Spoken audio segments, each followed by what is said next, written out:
Vamos a compartir juntos en esta mañana la palabra del Señor y quiero que juntos por un momento vayamos a un momento clave en el ministerio de Jesús, ¿sí? En el tiempo en el que Jesús se hizo hombre, estuvo entre nosotros, cumplió su ministerio terrenal siendo Dios encarnado, el Hijo de Dios. Y Jesús, hay un momento ya en el tramo final de su ministerio de que llega a Jerusalén, porque allí iba a ser entregado, iba a ser crucificado. Ustedes recuerdan, Mateo capítulo 21 lo narra también. Vamos a leer algo de Mateo hoy, del Evangelio de Mateo. Narra la llegada, la entrada de Jesús triunfal a Jerusalén, donde la gente lo recibió, él montado en un burro, ¿se acuerdan? Cumpliendo las profecías que estaban en las Sagradas Escrituras, y la gente recibiéndolo, Hosana al Rey que viene en el nombre del Señor, esas multitudes que lo loaban, pero el Señor sabía que allí iba a ser entregado. Así que él estuvo un tiempo allí en Jerusalén. De hecho, él llora por la ciudad santa de Dios, ora y llora, ¿no?, por Jerusalén, lamentándose porque tantas veces Dios le envió a sus profetas que fueron apedreados, ¿no?, por ellos mismos y no escuchado el mensaje de salvación de Dios. Y entonces, pronto a su llegada a la cruz, Jesús sabe que le queda poco tiempo. Y en ese tiempo él tiene que terminar sus enseñanzas, tiene que terminar de impartir a los discípulos las enseñanzas que iban a quedar para ellos, pero también para las futuras generaciones, como nosotros hoy las estamos compartiendo y también aprendiendo e enseñando a otros. Y Jesús tiene que impartir en esas enseñanzas finales acerca justamente de cómo serían los acontecimientos hacia el final de los tiempos y cómo sería su segunda venida. ¿Cuántos saben que Jesús vendrá de nuevo? ¿Amén? Entonces, en eso Jesús comienza a enseñar. Y si vos lees allí en los capítulos finales de Mateo, vas a encontrar enseñanzas acerca del tiempo final y acerca de la segunda venida de Cristo. Y nosotros, cuando leemos esto, vemos que cada vez que pasa el tiempo, más son las señales, como Jesús nos enseñó, de que el fin está cerca. Jesús enseñó acerca de que íbamos a escuchar de guerras y de rumores de guerra. ¿Oímos eso o no? ¿Terremotos, desastres naturales? También. También de traiciones de unos con otros. Vemos traiciones en todos los estratos sociales, gobiernos que se traicionan, personas que se traicionan. ¿Cuántas señales no nos enseña la palabra? Y el Señor dijo, cuando vean esas señales, no es el final, pero se acerca. Jesús no nos reveló el día que vendrá. Dice la palabra que ni los ángeles en el cielo saben cuándo el Señor volverá. ¿Y por qué el Señor lo hizo así? Porque si nosotros supiéramos el día y la hora, negociaríamos y subiera, ¿no? Digamos, bueno, no, así no viene en esta generación, viene la que viene, viene la otra. Sin embargo, la Biblia dice que Jesús vendrá como ladrón en la noche. Es decir, cuando menos lo esperemos. Entonces eso mantiene a la iglesia, a los creyentes, en un estado de alerta sana, porque la iglesia debe estar en alerta. Es decir, debemos saber que Jesús puede venir en cualquier momento, pero no sabemos cuándo. Entonces eso nos mantiene en esa alerta espiritual de tener que estar orando, clamando, buscando, predicando la palabra, sabiendo que podemos partir al Señor, porque nuestra vida acá en esta tierra se acaba, y partir a su presencia antes que Él venga o Él venga antes. ¿Cuántos me están entendiendo? Entonces Jesús, enseñando esto en un momento, enseña tres parábolas que dan una impartición muy especial acerca de cómo tenemos que estar preparados para su regreso y cómo tenemos que vivir hasta que esto ocurra. Y es una enseñanza para la iglesia de todos los tiempos. En esas tres parábolas que Jesús enseña en una serie, él a veces enseñaba una serie de parábolas, ¿no? Y en esta charla que él da, que Mateo lo describe muy claramente, lo escribe, da una enseñanza de tres parábolas. La parábola de las 10 vírgenes, que están en Mateo 25 del 1 al 13, la parábola de los talentos, que está en Mateo 25 del 14 al 30, y la parábola de las ovejas y los cabritos, que está en Mateo 25 del 31 al 46. Estas tres parábolas tienen enseñanzas acerca de esto, de cómo en estos tiempos finales, ¿no es cierto?, cada persona y cada uno de nosotros como creyentes tenemos que vivir, confiar y esperar en el Señor. La parábola de las 10 vírgenes enseña acerca o cuenta la historia de 10 chicas que estaban preparándose para casarse, ¿no? Esperando al novio. En la antigüedad, para nosotros eso es algo diferente a la cultura de hoy, en cómo nos preparamos para un casamiento. Pero recuerden que en los tiempos de Jesús no existía el noviazgo como nosotros lo vivimos hoy, sino que cuando una pareja se casaba, previo al casamiento se desposaba, como José estaba desposada, María desposada con José, ¿se acuerdan? Era un compromiso que duraba tiempo, a veces meses o más tiempo, y en ese tiempo de estar desposada, la novia se preparaba para el novio, ¿no? Y el novio también. Era una especie de noviazgo, pero de esa época. Pero había ya un compromiso, era un compromiso para el casamiento. Cuando el novio llegaba a buscar a la novia, se acercaba y la novia tenía que estar preparada, tenía que estar lista, vestida, ¿no es cierto?, con su ropa, todo preparada y con una lámpara que en ese tiempo no funcionaba como hoy, que tenemos pilas, ¿no es cierto?, y podríamos tener una lámpara con pilas o lámparas LED. No, tenía que prepararse con un aceite y un mechero que encendía esa lámpara.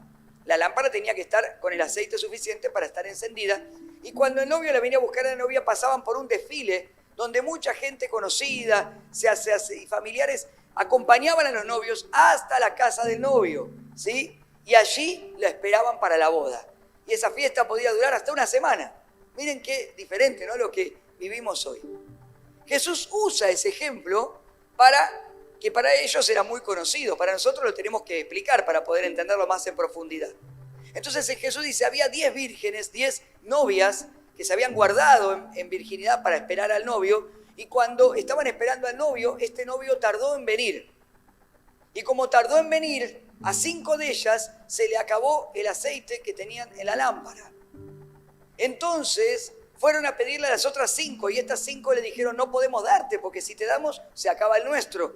Entonces salieron a buscar, a comprar, y como era de noche, se atrasaron, no consiguieron, y el novio llegó. Y cuando llegó el novio, estas se quedaron sin poder entrar a la fiesta, porque no habían tenido el aceite en la lámpara, habían sido imprudentes y se habían distraído. Y esto nos enseña a nosotros a cuidar nuestra vida espiritual. ¿Cuánto están entendiendo? ¿Qué nos enseña esta parábola? Que tenemos que cuidar nuestra vida espiritual y nuestra relación personal con Dios. La lámpara, ¿no es cierto?, representa nuestra vida espiritual, el aceite, la presencia del Espíritu Santo en nosotros. Y eso es personal. Yo no puedo darte de mi aceite y vos no podés darle de tu aceite a otro. Vos tenés que tener tu lámpara llena de aceite. ¿Amén?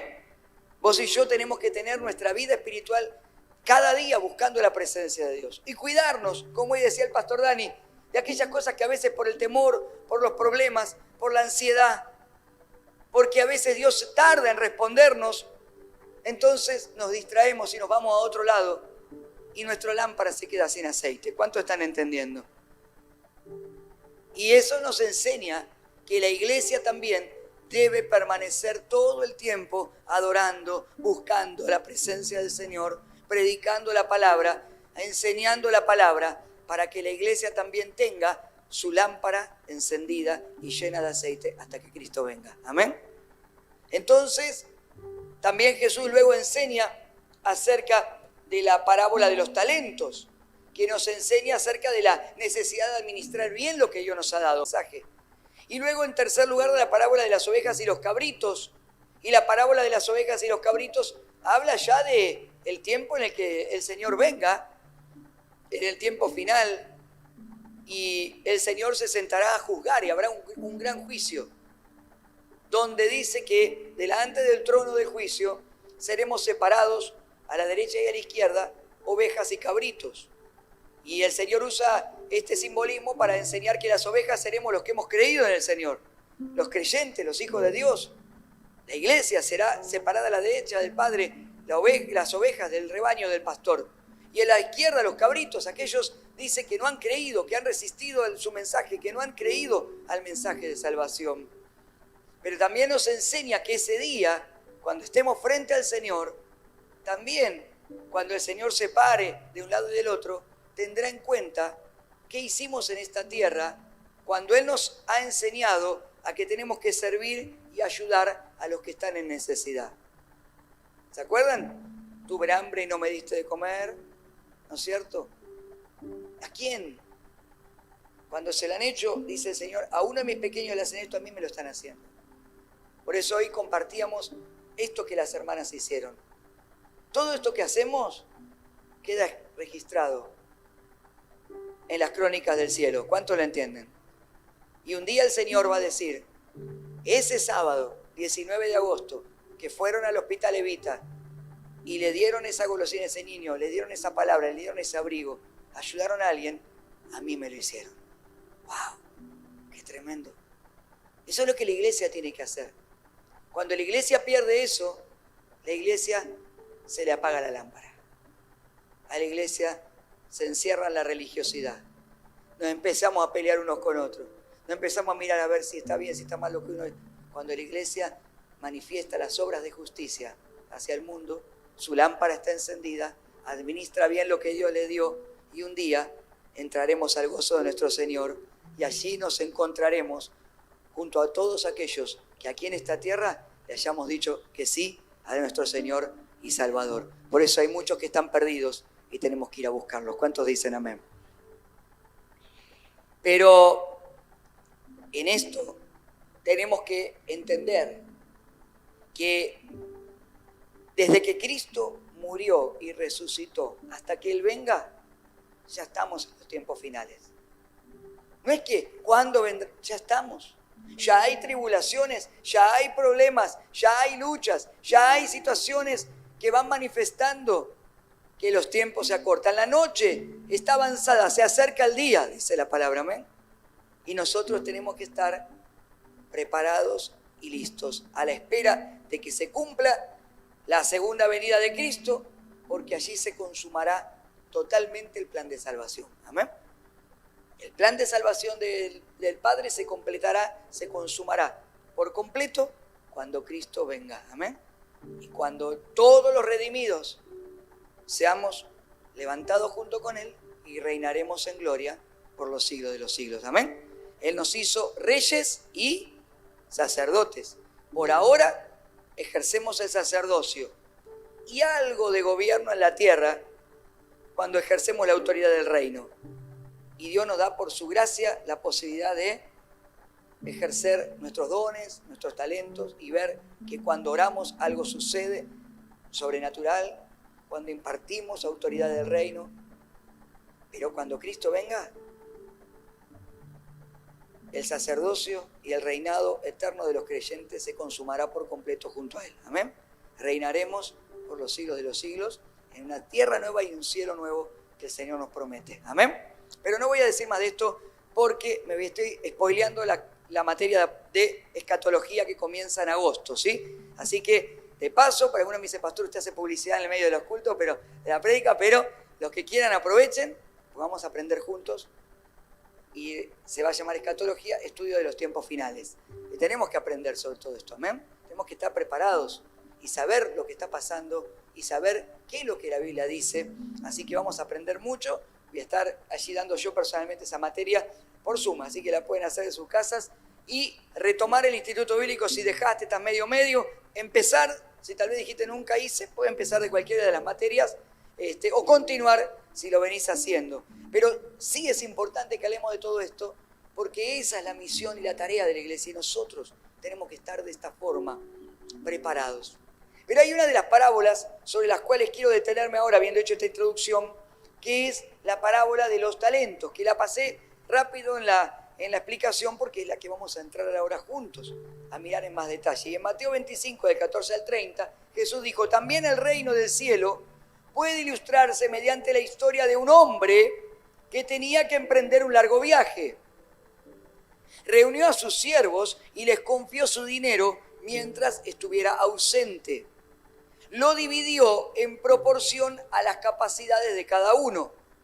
Al primero le dio 5 bolsas de plata, al segundo 2 bolsas de plata y al último 1 bolsa de plata.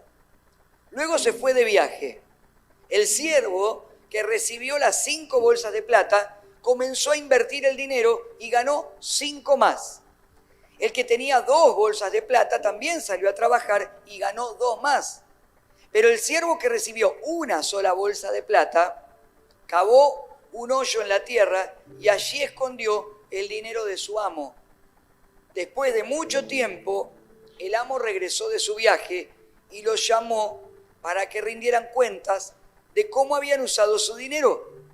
El siervo al cual le había confiado las 5 bolsas de plata se presentó con 5 más y dijo: amo, usted me dio 5 bolsas de plata para invertir y he ganado 5 más. El amo lo llenó de elogios. Bien hecho, mi buen siervo fiel. Has sido fiel en administrar esta pequeña cantidad, así que ahora te daré muchas más responsabilidades. Ven a celebrar conmigo. Se presentó el siervo que había recibido las 2 bolsas de plata y dijo: amo, usted me dio 2 bolsas de plata para invertir y he ganado 2 más.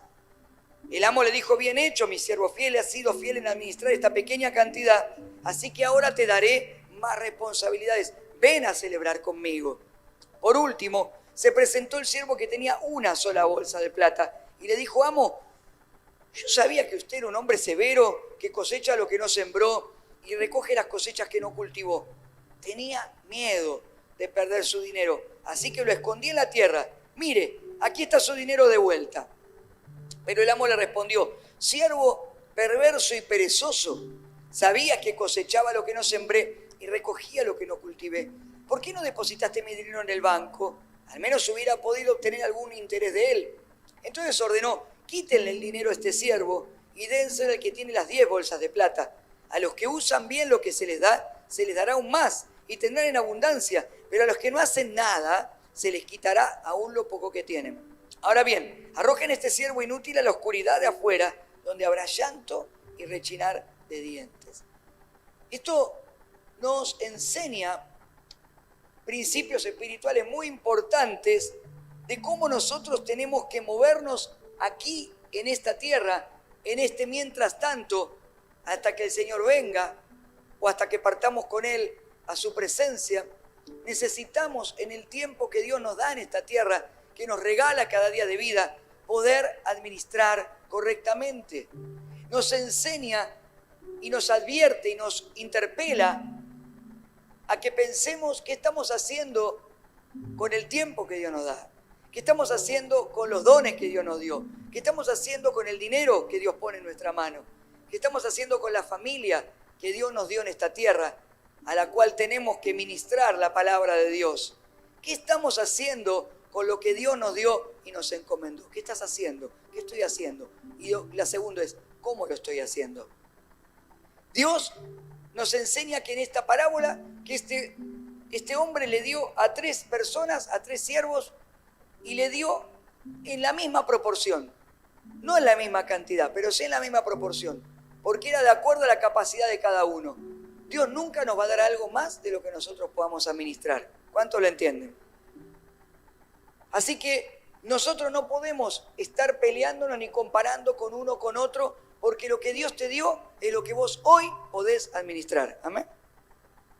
Y si quiero que Dios me dé más, debo demostrarle al Señor que soy fiel en la cantidad que hoy me dio para que administre. Sea tiempo, sea dinero, sea familia, sean dones, sea unción, lo que Dios me haya dado. Porque Dios es justo cuando reparte. Y nunca va a poner algo más de lo que vos y yo podamos hacer.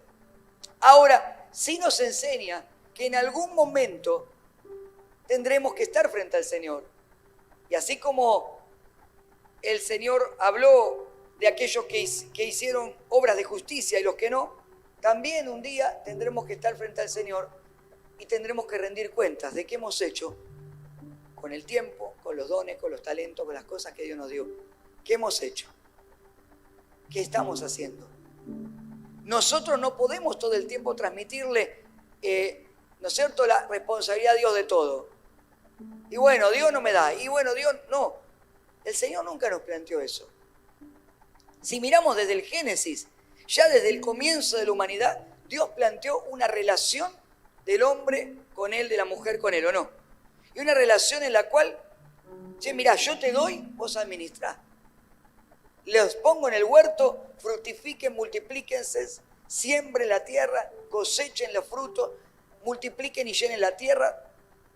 Dios siempre nos da a nosotros algo para que nosotros hagamos algo por Él y para Él. Entonces no podemos desligarnos de esta tierra de la responsabilidad y bueno, todo lo que me pasa porque Dios no. ¿Yo qué estoy haciendo con lo que Dios me dio? ¿Qué estoy haciendo con lo que Él puso en mi mano? Porque un día tendré que rendir cuentas. Y cuando rendimos cuentas, Dios quiere que nuestro balance cierre bien. ¿Amén? Dios no quiere que el balance final de nuestra vida quede en rojo. Dios quiere que tus cuentas cierren. ¿Amén? Y fíjense de qué manera Dios quiere que tus cuentas cierren, que dice San Juan 3:16, que de tal manera amó Dios al mundo que envió a su Hijo único Jesucristo para que todo aquel que le crea no se pierda, sino que tenga vida eterna. Porque tus cuentas y mis cuentas están en rojo a causa del pecado de toda la humanidad, pero Cristo murió y resucitó y pagó el precio por vos y por mí para que las cuentas de todos nosotros cierren delante del Padre. Amén. Pero quiero compartirte algo. En contabilidad aprendemos, ¿sí?, un principio que luego tenemos que aplicarlo y usarlo los contadores cuando trabajamos y hacemos balances. Cuando llevamos la contabilidad de una empresa y cuando una empresa lleva en orden y de manera eficiente sus números, sus registros contables, una vez por año la empresa tiene que hacer un inventario y un balance general. Tal vez algunos de ustedes han trabajado o trabajan en alguna empresa y una vez por año esa empresa cierra, ¿no es cierto?, las puertas de atención al público y hace un inventario general. Tal vez alguno estuvo en algún inventario o parte de un inventario. Tiene que hacer una rendición de todo lo que tiene, de cuánto ingresó, de cuánto salió, de los gastos, hacer un balance general. Y ahí estamos, también está el contador, el auditor, tiene que trabajar para eso. Pero si una empresa quiere llevar una contabilidad eficiente, sabe, y el contador, los contadores sabemos, que no puede esperar hasta el final para cerrar las cuentas. Porque si espera hasta el final seguramente tendrá que hacer demasiados ajustes y los números no van a andar bien. Así que una contabilidad llevada de manera eficiente tiene balances trimestrales o cuatrimestrales que le llamamos prebalances, por ejemplo, o balances intermedios, balances de sumas y saldos. Esos pequeños balances, esas pequeñas rendiciones de cuentas le permiten a la empresa ver cómo está yendo y hacer los ajustes necesarios para que pueda llegar de la mejor manera al balance final, para que las cuentas cierren. ¿Cuántos me están entendiendo? Y Dios también en nuestra vida nos va permitiendo que pasemos por procesos. Incluso a veces atravesamos pruebas y en esas pruebas es cuando nosotros nos damos cuenta cómo están nuestros números, cómo está mi fe, cómo estoy llevando adelante mi vida espiritual, qué estoy haciendo. Es el momento de la prueba donde nos damos cuenta, porque ahí quedamos expuestos frente a nuestros temores, a nuestras dudas, qué hemos hecho, qué no. Entonces, lejos de renegar en los momentos de prueba, en estos tiempos en los cuales tenemos que estar alertas y con nuestra lámpara llena de aceite y preparándonos para el Señor que regresa, necesitamos atravesar los momentos de prueba con fe y en los momentos de dificultad decirle, Señor, ¿qué estás queriendo hacer en mi vida? Amén. ¿Qué ajustes querés hacer? ¿Qué cambios querés hacer? ¿Qué me estás mostrando que querés cambiar en mí o que yo tengo que cambiar? Porque en esos momentos Dios nos prepara ¿para qué? Para que podamos aprobar y seguir hacia adelante y entonces Dios pueda bendecirnos y llevarnos a un mayor nivel de bendición y a un mayor nivel donde Él pueda confiarnos más cosas. Amén. Hay gente que se frustra y dice, ¿por qué Dios no me da? ¿Por qué no sucede esto? ¿Por qué no el otro? Tus cuentas y mis cuentas están en manos del Rey. Y Dios no te va a dar algo más de lo que vos, no te va a dar cosas para perdición. El diablo sí. El diablo sí. Por eso hay gente que va y no le importa su vida, no le importa rendir cuentas y recibe todo lo que aún el diablo le puede dar. ¿Cuántos saben que el diablo tiene fama, tiene riquezas para dar o no? ¿Es así o no? ¿Qué le dijo a Jesús? los reinos de este mundo, la fama, la riqueza, todo eso te doy si postrado me adorás. Y hay gente que no le importa, pero así como lo recibe, así lo pierde. Por eso hay gente que tiene fama y vos después lo ves y decís, ¿cómo puede ser? Famoso, se suicida, se pierde en las adicciones, en el alcohol, en las drogas, pierde su familia, cometen asesinatos, crímenes, se enloquecen, se vuelven locos. ¿Por qué? Porque quieren recibir sin rendir cuentas. Quieren administrar más, quieren más, quieren más, quieren más, solamente por la necesidad de satisfacer a veces el ego, la ambición humana, las cosas que a veces tenemos que dejar morir en la cruz porque no nos van a llevar a nada. Dios dice, no, yo te voy a dar en cada momento en tu vida en proporción a lo que puedas administrar. ¿Cuánto están entendiendo? Y cuando venga la prueba y el balance, yo te voy a ayudar. Voy a hacer los ajustes, dice el Señor, por medio de mi Espíritu Santo. Te voy a enseñar qué tenés que cambiar, qué cosas tenés que entregar, de qué manera tenés que hacer todo para que tu cuenta cierre y entonces pueda darte más. ¿Amén? El único problema es, y es lo que en la historia de la parábola, a este hombre se enojó, fue con el que no hizo nada. Ese es el tema. Tenemos que hacer algo con lo que Dios nos dio. Tenemos que ponerlo en sus manos y aprender a caminar en bendición. Por eso, cuando vienen los momentos de prueba, Dios nos está haciendo ver cómo andamos, ¿no? Viene el momento de prueba en lo económico, ¿cómo están? ¿Cómo andas en esa área? Viene el momento de prueba en la familia, ¿y cómo está tu matrimonio? ¿Cómo está tu relación con tus hijos? A ver, ¿se acuerdan cuando, o no se acuerdan, capaz que a uno le pasó? Vas al colegio y el profesor de la universidad dice, te dan un apunte, lean esto, no leíste nada. Hagan este ejercicio, no leí, nada. Y pasa una semana, 2, 3, 4 al mes, viene un día el profesor dice, saquen una hoja. ¡Ah! ¿Para qué, profesor? Para ver cómo andás. Ah, ¿qué hiciste? No estudié, no hice nada. Dios también hace a veces lo mismo. ¿No es cierto? Venimos a la iglesia y escuchamos, hay que orar, hay que leer la palabra, hay que congregar, tengo que hacer esto, aprendí un principio, Dios me enseñó algo esta semana, lo voy a ajustar, ay no, pero me distraigo, papá. ¿Y qué sucede? Viene la prueba, viene el momento. ¿Cómo andamos? Entonces, cuando viene la prueba, yo puedo adoptar dos posturas, la del necio o la del sabio. La postura del necio, que la Biblia habla mucho acerca del necio, es la persona que cree que sabe pero no sabe. Porque uno de los peores problemas es, el más difícil del aprendizaje, ¿que saben cuál es? No es aprender y equivocarme. El problema más difícil del aprendizaje, ¿sí?, es no saber que no sé. Es tremendo eso, ¿eh?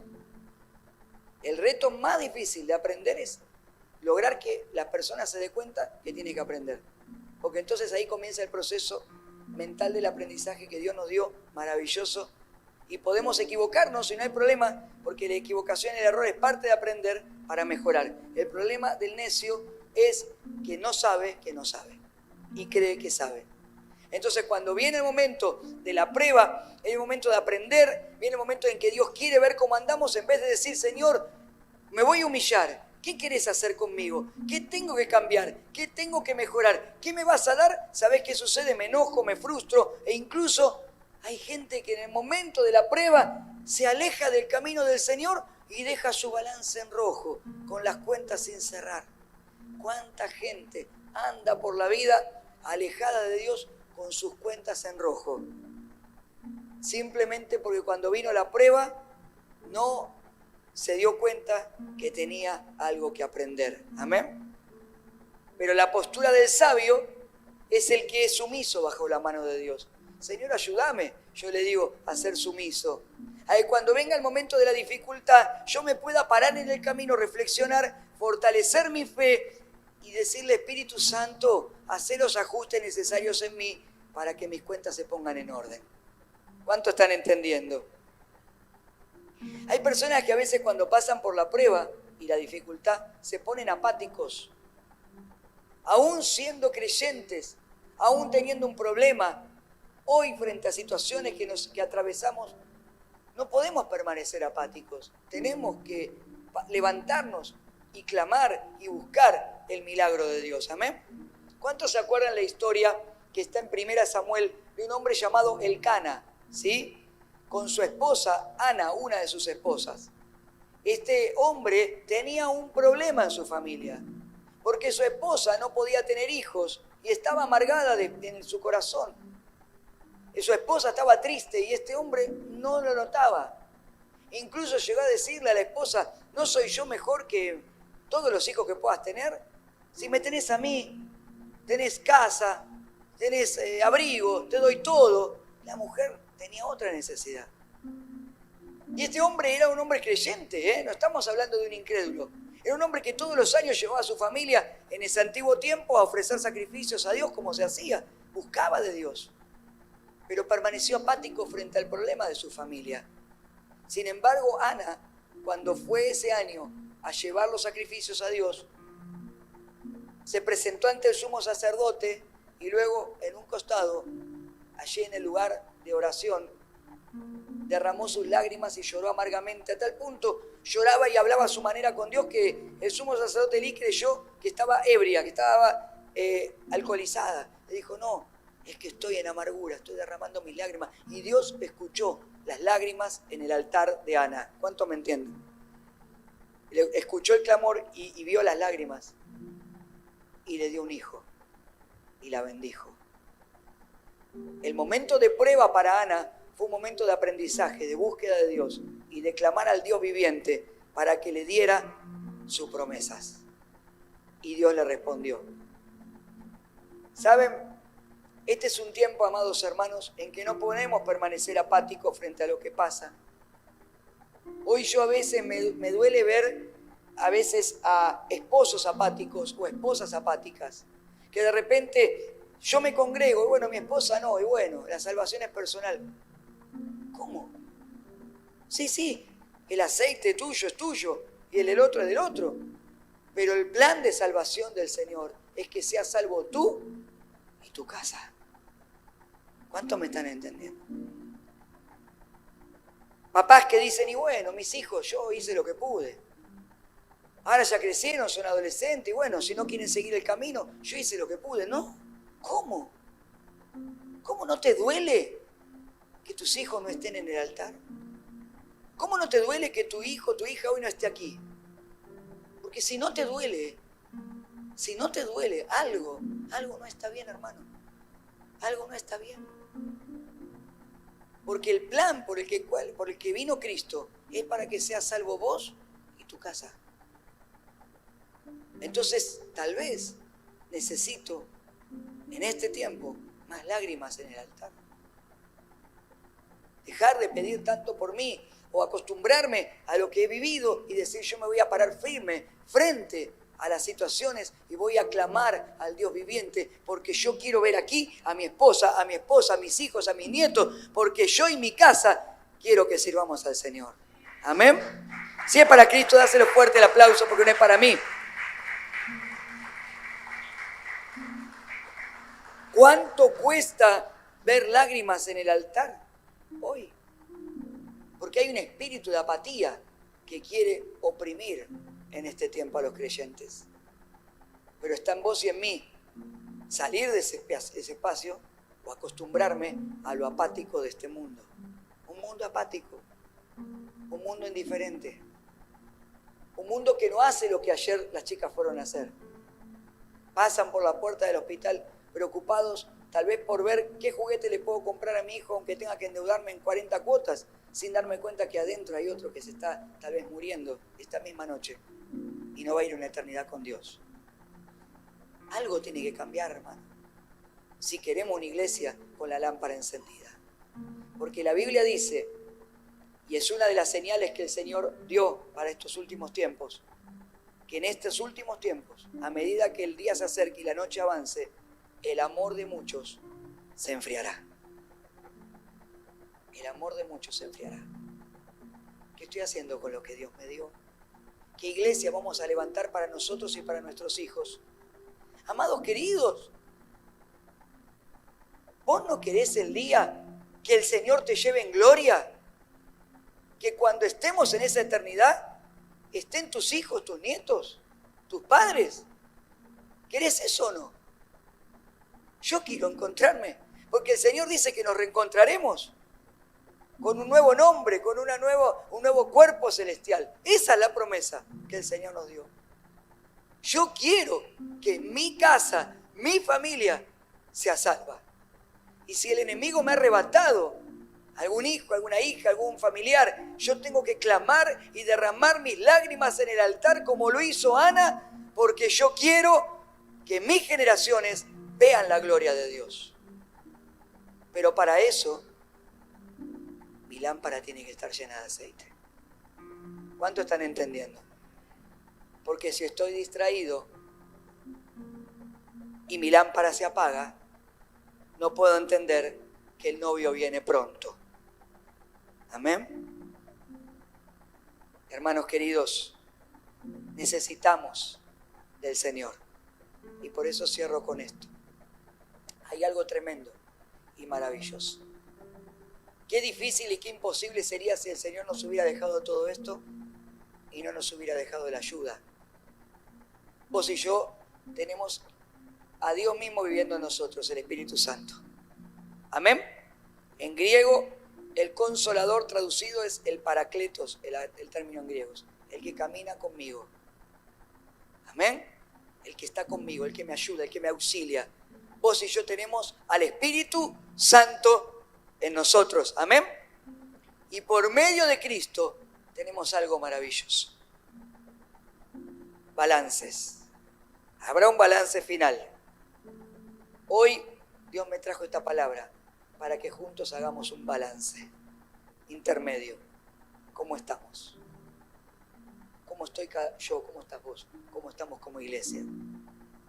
Tenemos que hacerlo. Pero hay algo. En contabilidad, pero también en los contratos, acá tengo un par de abogadas, así que espero que no me equivoque lo que voy a decir. Hay contratos que se pueden hacer, ¿no? Esto es verdad. Cuando uno forma una empresa que tiene una cláusula de salvataje. Y significa que si esa empresa quiebra o está por quebrar o tienen problemas, otra empresa con mayores recursos puede absorberla, puede salvarla y puede ponerla de nuevo en pie. Y vos y yo, en este nuevo pacto, por medio de la sangre de Jesucristo, tenemos la mejor cláusula de salvataje. Amén. Porque Cristo es nuestro Redentor, nuestro Salvador. ¿Cuántos dicen amén? El término Redentor se refiere a alguien que actúa como un Salvador, un libertador. En el Antiguo Testamento, el concepto de Redentor está relacionado con un pariente cercano. Es más, en hebreo el término es Goel, que es un pariente cercano, encargado de rescatar a un miembro de la familia que hubiera caído en desgracia o en pérdida. Así que si en una familia en el tiempo del pueblo hebreo había una mujer que quedaba viuda, un hijo que quedaba sin padres huérfanos, el Goel, el Redentor, activaba la cláusula de salvataje de esa familia. Y ese pariente que estaba en mejor posición, que tenía más recursos, venía y asistía a esa persona en necesidad, en desgracia, en pérdida. Cristo es nuestro Redentor. Y tal vez cuando vos y yo miramos y decimos, mis cuentas no cierran, necesito la ayuda.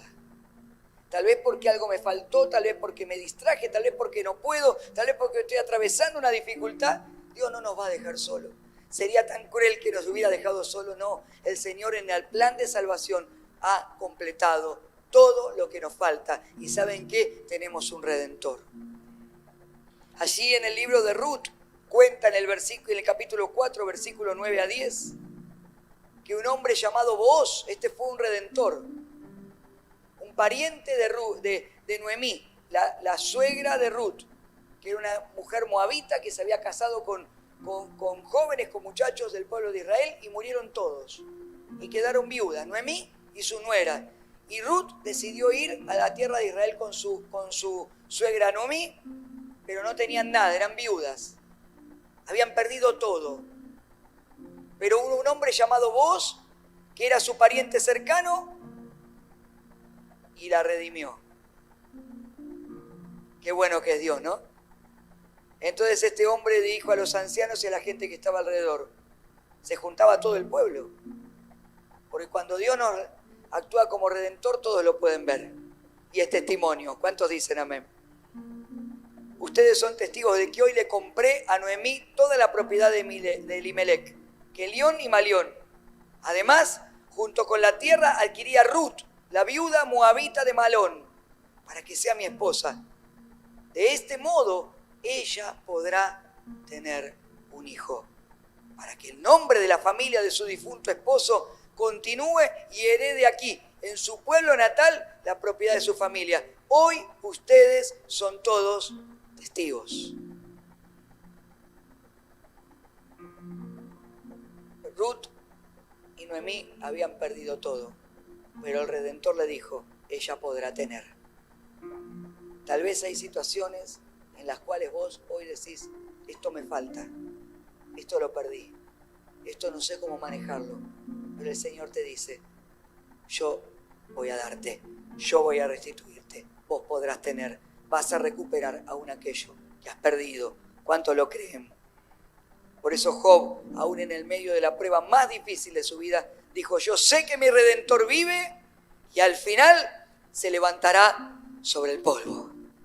Yo sé que mi Redentor vive. Yo sé que Cristo vive. Yo sé que mi Dios está conmigo, que nuestro Dios está con nosotros, que está con vos. Amén. Y en aquello que te falte, Él lo va a completar. Él lo va a completar.